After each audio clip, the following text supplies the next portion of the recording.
Miss universe 2025-এ ভারতের প্রতিনিধিত্ব করেছেন মনিকা বিশ্বকর্মা, কিন্তু তিনি শীর্ষ 12 এর মধ্যে স্থান করতে পারেননি। এই প্রতিযোগিতার চূড়ান্ত বিজয়ী হয়েছেন মেক্সিকোর ফাতিমা বস, যিনি ভারতের প্রতিনিধিত্বকারী মনিকা বিশ্বকর্মা সহ অন্যান্য প্রতিযোগীদের পরাজিত করেছেন।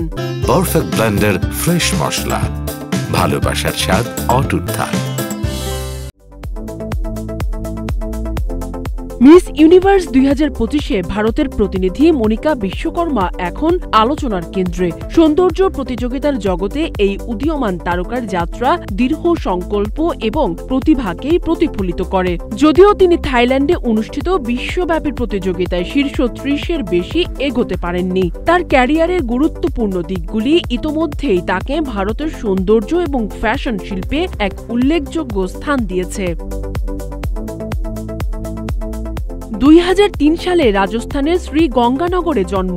মনিকা একটি সাধারণ পারিবারিক পরিবেশে বেড়ে ওঠেন, যেখানে শিক্ষা ও সংস্কৃতিকে গুরুত্ব দেওয়া হতো। পরে তিনি দিল্লিতে চলে আসেন, যেখানে তিনি উচ্চশিক্ষা গ্রহণ করেন। বর্তমানে মনিকা দিল্লি বিশ্ববিদ্যালয়ের মাতা সুন্দরী কলেজ ফর উইমেনে রাষ্ট্রবিজ্ঞান ও অর্থনীতিতে স্নাতক ডিগ্রির শেষ বর্ষে আছেন।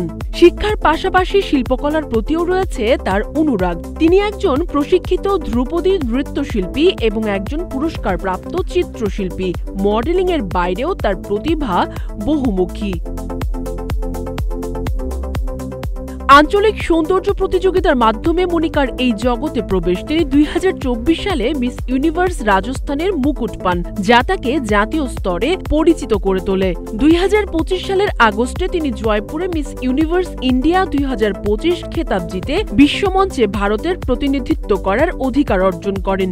মিস ইউনিভার্স ইন্ডিয়া ফাইনালের সময় নারী শিক্ষার ওপর তার শক্তিশালী উত্তর ভাইরাল হলে তাকে একজন চিন্তাশীল এবং স্পষ্টবাদী প্রতিযোগী হিসাবে তার খ্যাতি সুদৃঢ় করে। অবশ্য মিস ইউনিভার্সের দিক থেকে ভারতের রয়েছে গর্বিত উত্তরাধিকার। সুস্মিতা সেন, লারা দত্ত, হারনাস সিন্ধুর নাম ভুলে গেলে চলবে না। মনিকার যাত্রা প্রত্যাশার চেয়ে আগেই শেষ হয়ে গেলেও তার উপস্থিতি ভারতের শক্তিশালী অংশগ্রহণ এবং বিশ্বব্যাপী প্রতিনিধিত্বের ঐতিহ্যকে অব্যাহত রেখেছে। সানজিদা আফরিন, সোনিয়া, নাগরিক, প্রতিদিন।